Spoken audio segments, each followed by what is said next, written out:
Transition, one important keyword for the revolution of energy production. It means in this context the refuse of fossil fuels and increase of renewable energy. As we know, burning fossil fuel costs us more CO2 than natural energy does, which warms up the atmosphere even more and doesn't fit in the 1.5-degree goal we have to achieve to take care of our Earth. And reducing the climate change requires the transition on solar, wind and water energy, natural resources producing efficient energy with the current technology we have.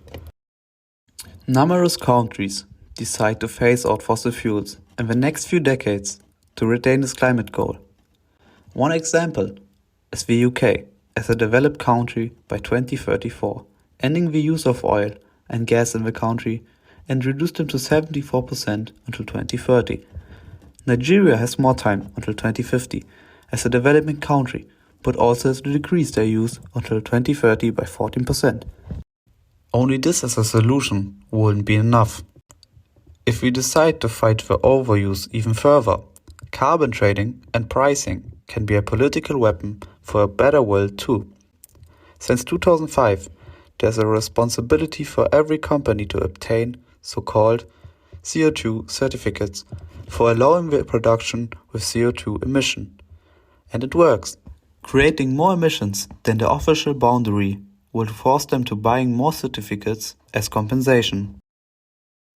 Less emissions would allow the company to sell these for a certain price to the other companies. The limit of emissions decreases yearly and the price is dependent on the overall number of permits. Less certificates means a higher price for one.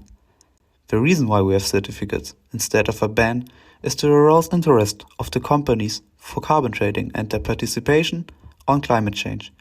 Combining carbon trading and transition to renewable energy can create many steps further away from a climate crisis and stay in a secure region of our Earth's health.